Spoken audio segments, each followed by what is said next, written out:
The 2022 Guest Faculty Series for the Honors Symposium would like to welcome EVCC's resident philosophy instructor, Mike Van Quickenborn.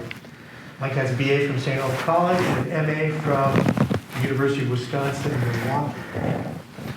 Mike's professional interests are in philosophy and film, and you've been teaching at Everett since 1998. 1998. The title of Mike's talk today is Not a Philosopher and So Can You, the true story of Mike Van Quickenborn. Let's give Mike a warm welcome. Okay, thanks. Yeah, thank you. So I was just saying, this is my first time back on campus in literally 2 years, so I'm out of practice, so bear with me. Today, I'm learning things, right? I shaved. I mean, what's the point of that, right? I've got a mask on. I brushed my teeth, right? I mean, maybe there was a point there, but anyway, it probably didn't have to. So here we go. It's no presentation. I'm just going to be talking, and I do really hope to save time for questions and so forth, so bear with me on that. But again, the title of this talk is Not a Philosopher, and So Can You, the True Story of Mike Van Quickenborn. And I'm wondering if upon hearing the title of this presentation, your first question is, what the hell is this, right? I realize I'm the last guest lecturer in this quarter's series, at least I think I am. And I know that people like to disclaim a connection between going last and being least. But again, you'll have to be the judge of that, right? So I do promise to end in time for questions. So if you're still wondering what the hell that was in 45 minutes, please ask. Try and be done by noon, I guess. So I can tell you that I hope to make good on the prolix title by the end of my talk, but I do need to begin by acknowledging my debt to Paul Feyerabend, right? And I had you read one of his pieces there, and that he wrote an entry in the book Falling in Love with Wisdom, American Philosophers Talk About Their Calling. And so that's where the first part of my title comes from, because of course he entitled his piece Not a Philosopher as well. And then Stephen Colbert, whose 2007 book, I Am America and So Can You, inspired the second part of that title. But the bit about Mike Van Quickenborn, of course, that was all me, right? Okay. I also want to thank Charles Fisher for inviting me to address this latest iteration of the Honors Humanities Seminar. This has been a privilege that I've enjoyed for approaching a decade now. And I note that span of time here partly to remind myself of how old I am, but also to give me an opening to warn you. I say warn you because over the years, my approach to these presentations has been to gradually go more and more off the rails. Sorry.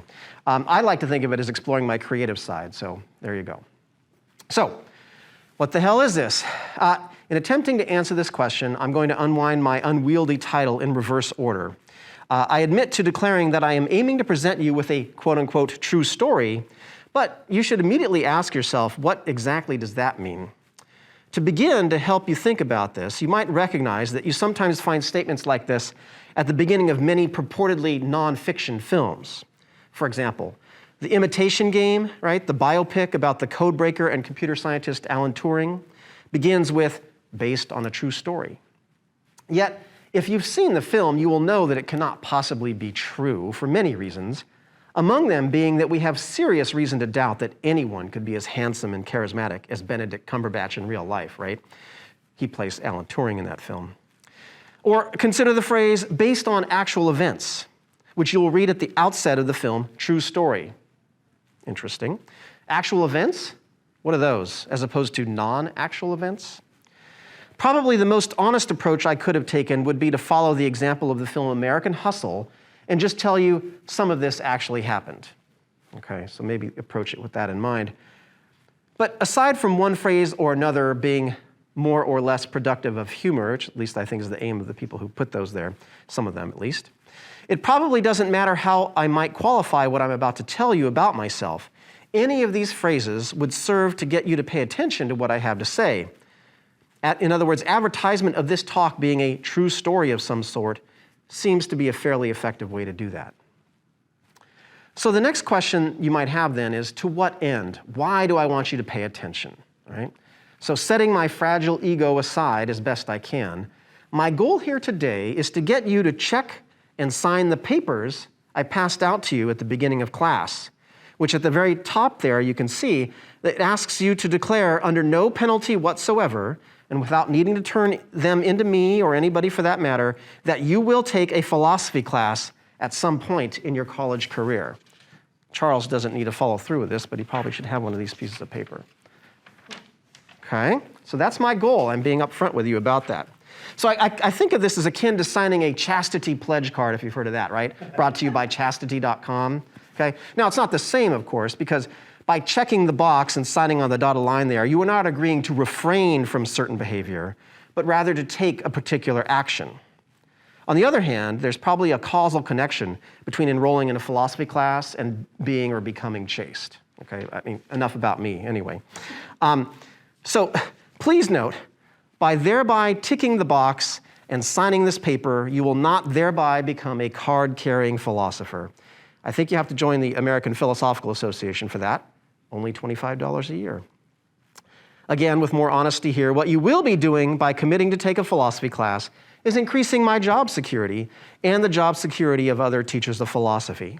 So if you choose to do this, thank you. As you read in that piece by Feyerabend, pecuniary considerations rank highly in the minds of teachers of philosophy.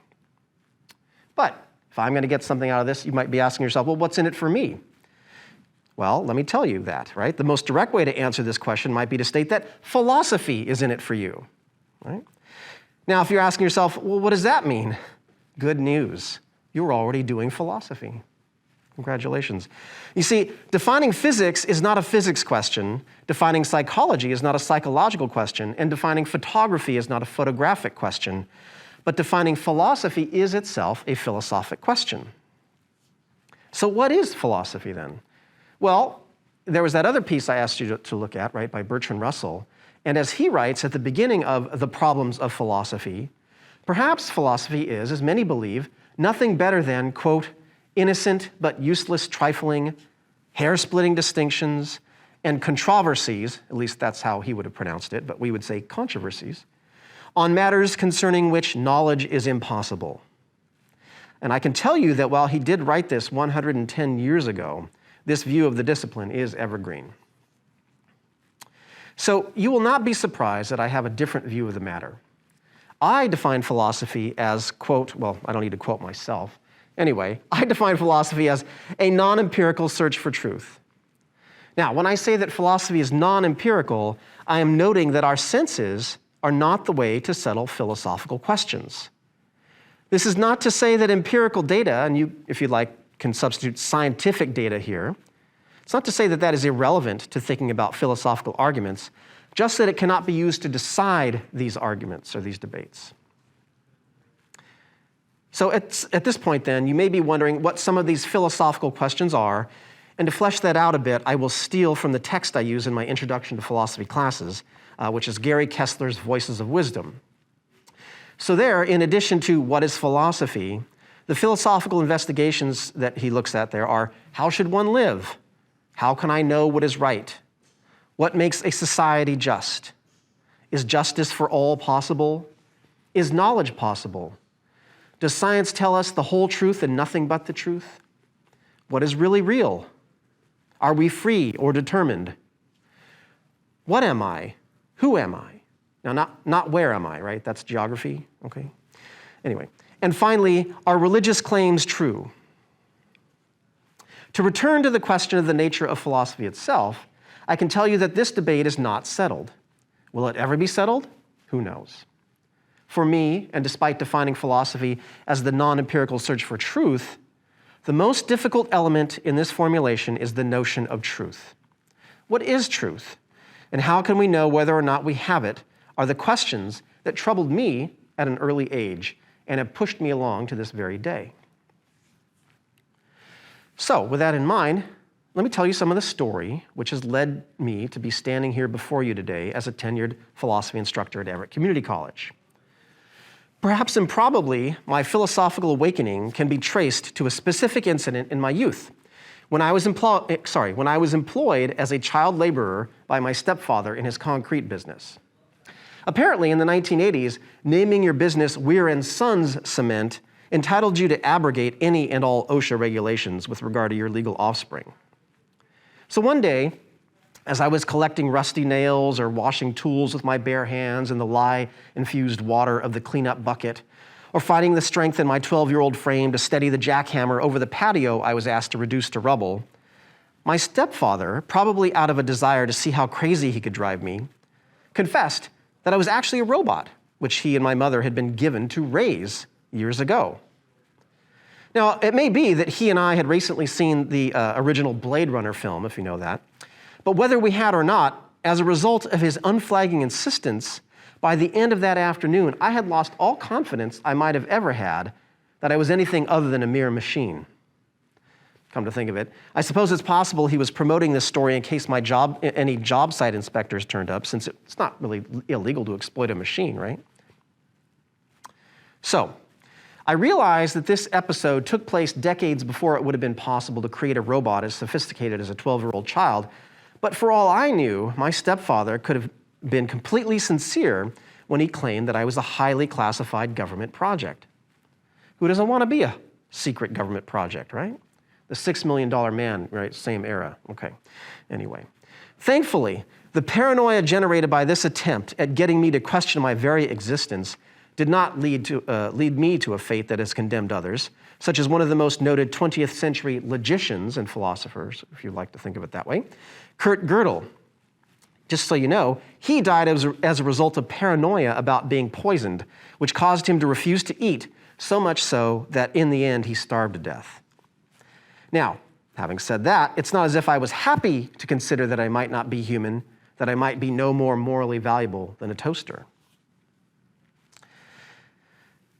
And it may be that it was from this place of unease about my existence that I latched on to a hope that was offered later that summer by my camp counselors at an evangelical Christian camp nestled in the redwoods of the Santa Cruz Mountains. Robot or not, I was no dummy, and it could not be made clearer at this camp that I did not want to end up in hell. Right? So by the way, that's what the hell this is all about. Hell seemed to fit, but anyway. To be clear, I had not been brought up going to church, and I had not been taught to be a Christian or religious in any way. My best guess as to why I was sent to this particular camp is that my biological father didn't know that this was an evangelical camp, only that it promised 2 weeks of child-free bliss. Nonetheless, when it came time to decide if I would give my life to Christ, fear was a powerful motivator, and it didn't hurt that all the cute girls at this camp were saved. What did hurt after I left camp is that plenty of cute girls back in my hometown were not saved. They seemed nice, as did my friends, but there it was looming over their lives. Eternal damnation, because they either weren't Christian, weren't sufficiently Christian, or were the wrong kind of Christian. So, I know we are here in 2022 when religious sensibilities are no doubt very different, but to understand my level of anxiety, you need to know that suburban California was a very different place 40 years ago from here and now. In those days, as I would climb onto the AC transit bus on the way to middle and high school, I would often find a chick tract left on the seat for me. These mini comic books had titles warning of impending doom for those who were not living according to a very narrow understanding of God's will, and I was basically surrounded by people who were not doing this. At the same time, I had heard that God was a God of love, so how could these two understandings be reconciled? Well, I had no idea. But I found an intriguing college catalog lying on a shelf at my high school library. They used to be actually paper, just if you didn't know that. And it was, why was it there? Well, it was probably discarded by the librarian who suspected it wasn't a real college. St. Olaf College in Minnesota? Wasn't that the place where Betty White's character was from on The Golden Girls? It turns out it was. But it was also a real college. It was still a real college, trust me. In the show, St. Olaf is an actual town, whereas in reality, St. Olaf is located in Northfield, Minnesota. Just so you know. As I perused the college, I learned that it was a Lutheran school, a denomination I had heard of but knew nothing about. Fortunately, though, I hadn't come across a chick tract which condemned Lutherans like they had condemned Jews, Catholics, Muslims, and Mormons. I guess that rumor that they worship Luther wasn't true after all. By the way, I realize I'm painting quite a picture of myself here, admitting the hold a series of propagandistic comic books had over me, but I was young. I don't know what my excuse is, but they did. So, did it matter that I had never been to Minnesota, knew absolutely no one there, knew no one who had ever attended St. Olaf, and knew no one who was even a Lutheran? Of course not. St. Olaf required you to take religion classes. Even better, they offered a class entitled Religious Problems, which I had in spades. When I decided to apply, I had no idea that I would be immersing myself in what amounted to a different culture, but fortunately, I found that I could just read Lake Wobegon Days to learn about life in Minnesota. And I can tell you that that book was at least eerily accurate. I speak from authority, as my first wife was the daughter of a Minnesota dairy farmer, right? You just can't get more Minnesotan than that. So, by the way, if you have questions about St. Olaf College, you could ask Charles as well, as he is a fellow alum, right? Ya ya, from. There we go. The complete package. Onward, Priestman of the Crossman. Sorry. I was counting on that reaction. But wait a minute, Charles. Is my association with St. Olaf how I've been getting these gigs all these years? That's Is right. it? Okay. Absolutely. Absolutely, right. So it's an old brotherhood there or whatever. Anyway, with regard to my time there, I can't testify for Charles here, but I can tell you that attending St. Olaf was a tremendously rich and bone-chillingly cold experience. I entered the college most excited about learning more about religion from an academic perspective, but I have to tell you, that was soon canceled out by the class's 7:30 a.m. start time. I think that's when it started. I did actually sleep through most of those classes, but anyway. In the end, and most importantly, in addition to religion courses, I had the opportunity to take actual philosophy classes. I realized that ultimately what I was most interested in was the truth with a capital T.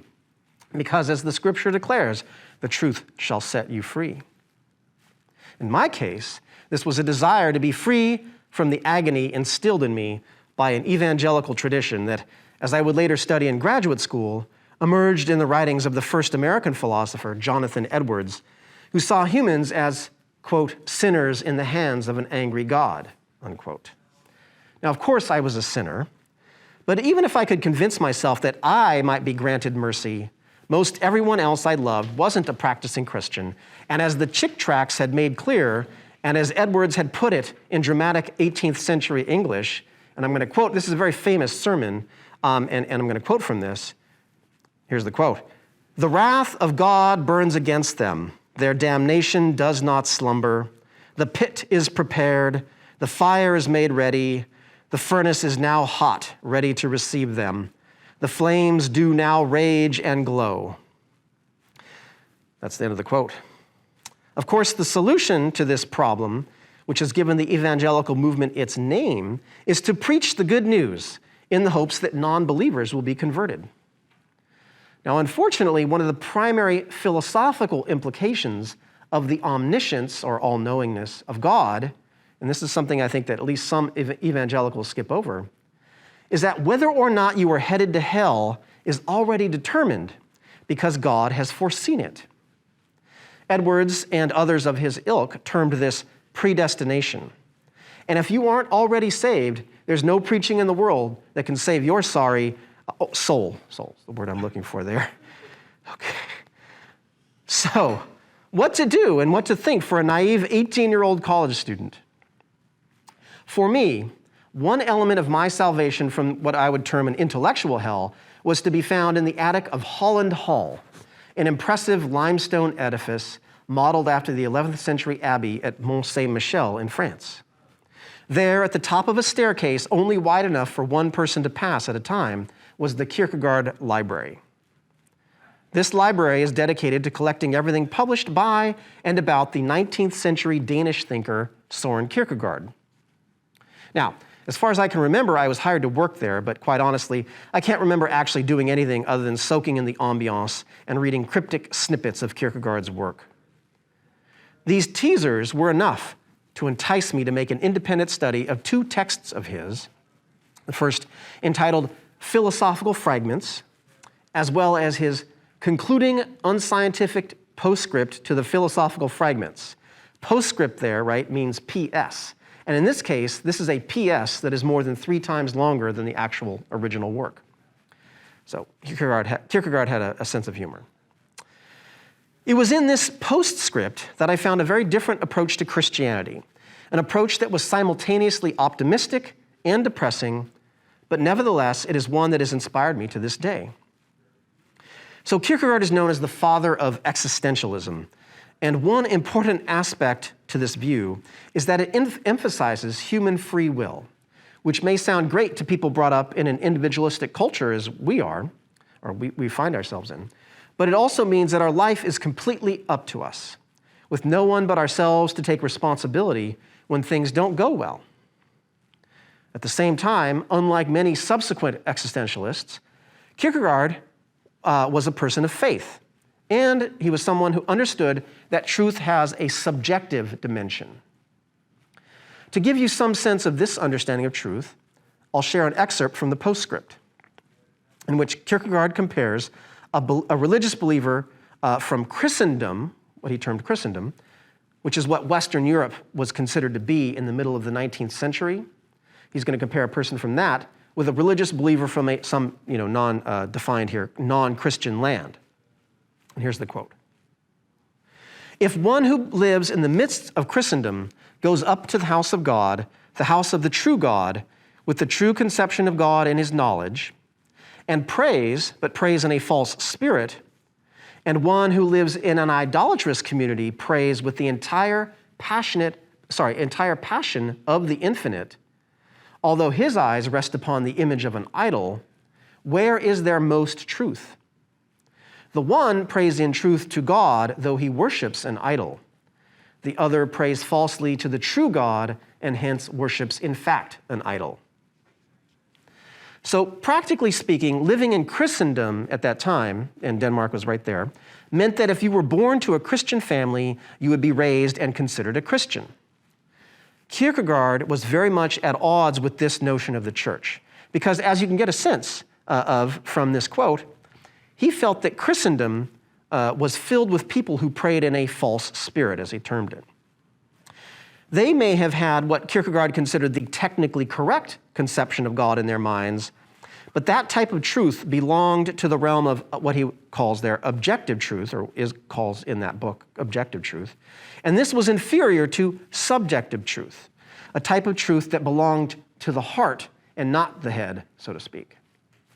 In other words, what is ultimately most important in terms of our relation to the infinite is not whether our conceptions of the divine are accurate, but rather that the most truth is to be found where one is passionately involved in the relationship with what one considers to be the divine.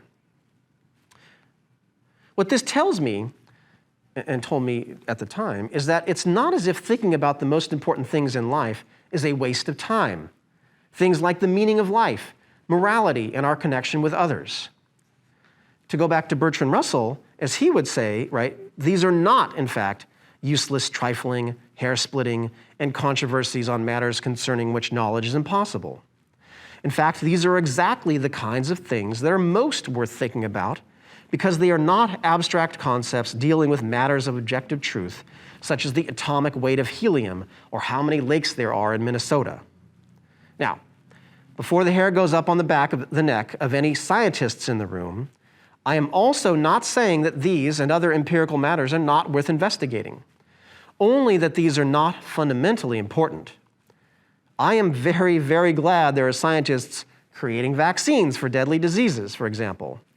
But at the same time, life is more than just avoiding death for as long as possible, and philosophy has a role to play when we recognize that. In fact, to continue with Russell, he recognizes that perhaps the chief value in philosophy is to be found, quote, through the greatness of the objects which it contemplates and the freedom from narrow and personal aims resulting from this contemplation, unquote. This is a point I also very much agree with, and it is worth noting that one of Russell's most famous essays is Why I Am Not a Christian. The point here is that you do not have to be religious in the slightest to see the benefits of considering the most important matters in life, and that in order to truly exercise our freedom, we need to be open to the entire world. Having said that, I do have two things to add here regarding Russell's assessment of the value of philosophy. First, while I agree that philosophy has a role to play in helping to process thoughts that tend to produce anguish, such as what will happen after we die, the true meaning of love, and whether or not we ought to eat the low-fat candy bar or the low-calorie one. Just kidding about that one. But I do say that Russell paints an overly rosy picture when he says that in a non-philosophic life, quote, there is something feverish and confined, in contrast to the philosophic life, which is what he describes as calm and free. We have to recognize, right, that certainly there are many, many people who couldn't care less about philosophical questions and who would also claim to live lives of freedom and happiness.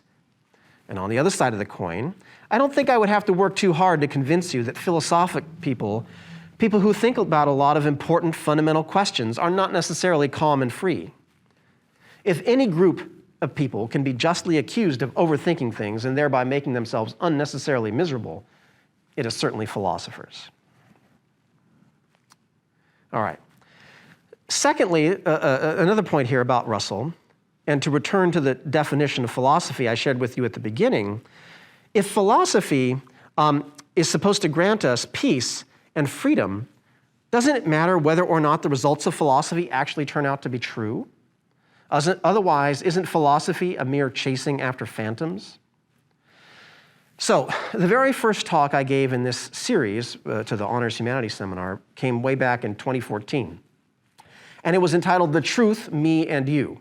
And in it, I cited one of my favorite thinkers, aside from Kierkegaard, of course, the late 20th century American pragmatist Richard Rorty.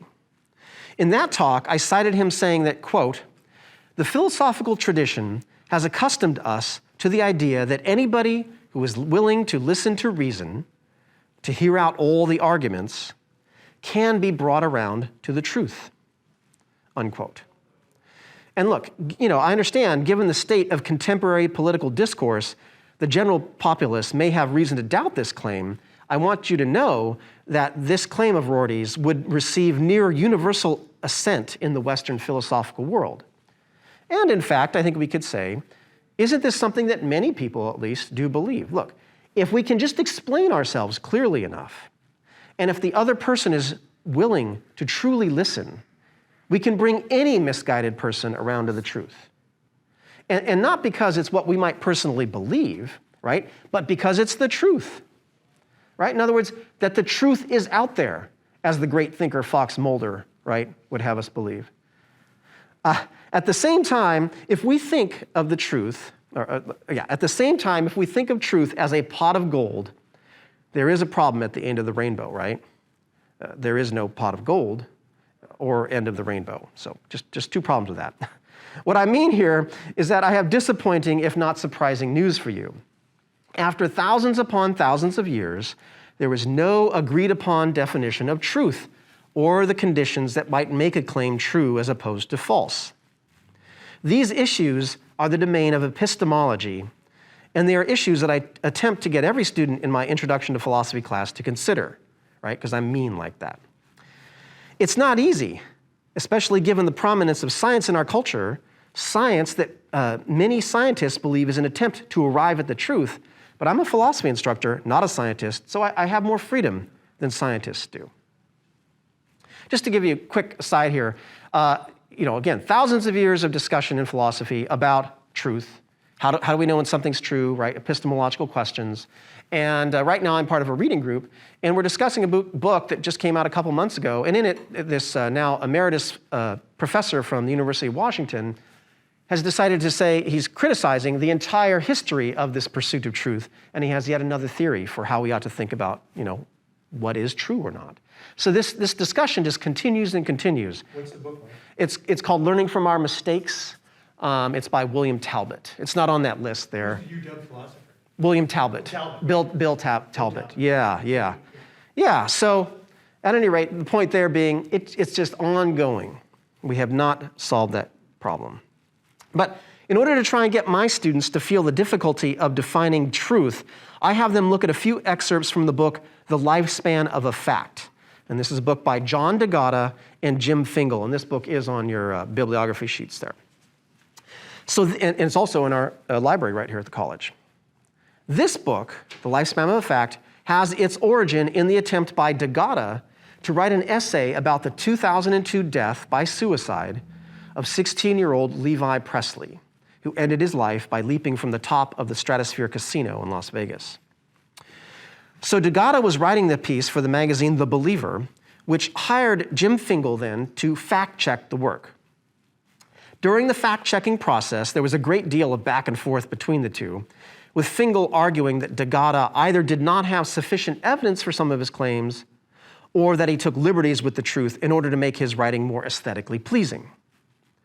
The dialogue that was created in this process was so engaging, and I won't say polite because it wasn't at times, that it was turned into the lifespan of a fact. And this book, it's a very unusual book. It features the original essay kind of centered on each page, and then the pertinent back and forth between Fingal and Degata sort of surrounds it in different colored ink as well. And I do commend the entire book to you. Again, it's in our library. But I know you might be thinking to yourself, well, I'd really rather see it on the stage. And if you are thinking that, which I don't think is likely, but if you were, it is actually on the stage. It was turned into a Broadway play starring Daniel Radcliffe and Bobby Cannavale. So, and I'll let you guess which actor played which person there, but anyway, I think that's kind of bizarre. But it was turned into a Broadway play. To go back to the book though, in the end, the point of having my students read The Lifespan of a Fact is that I hope they can get a glimpse of the tension surrounding the debate about truth. For example, in the original essay, Degata writes that on his way to the elevators in the stratosphere, Levi, now I'm going to quote from the book, Levi walked past to the casino's 48 card tables and 1,200 slot machines.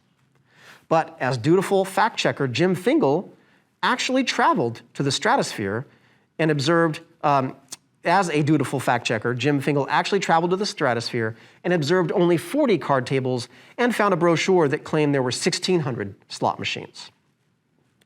Degata writes that he was unwilling to change his numbers here and in many other places because he likes the sound and flow of his writing as it is. Why? Because, he states, quote, I am seeking a truth here, but not necessarily accuracy, unquote. And for me, there is something profound here.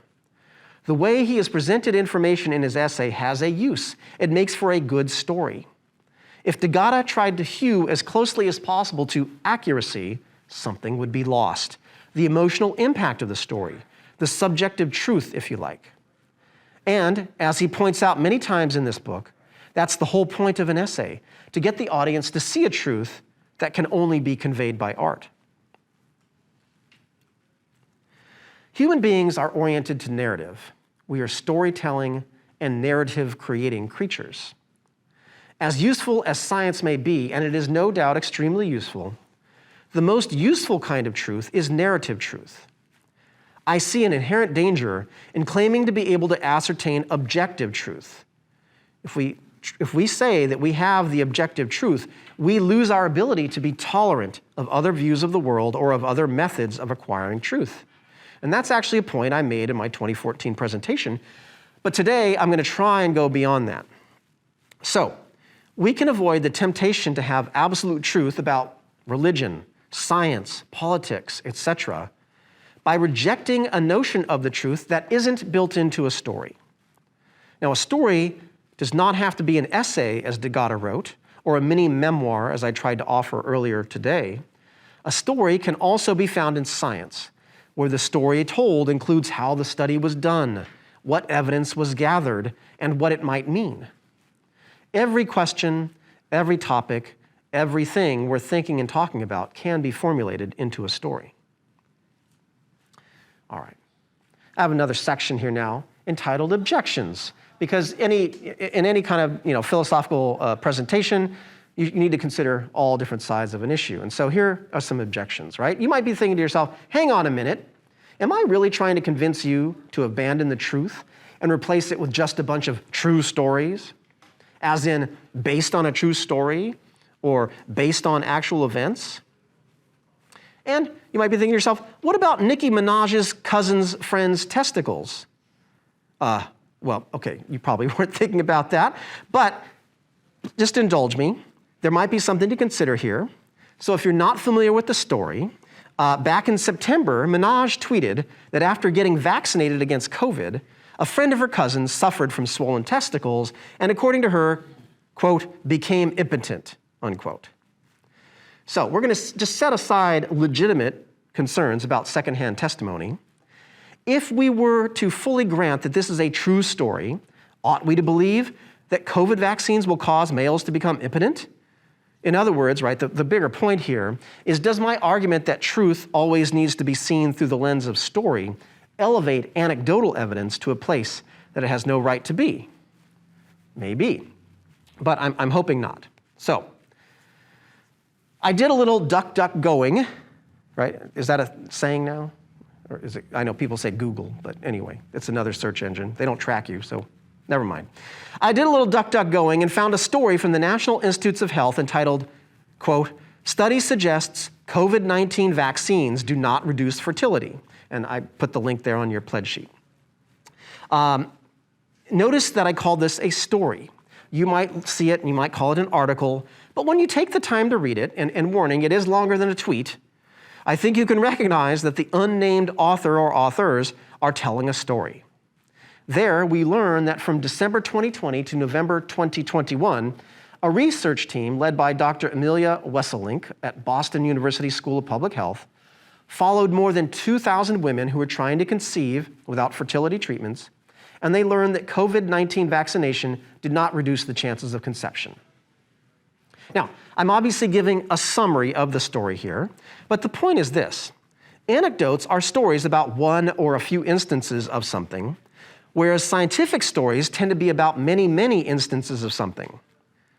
Singling out one story from Nicki Minaj and giving it more credence than the more than 2,000 stories the scientists uncovered seems like weighting things unreasonably.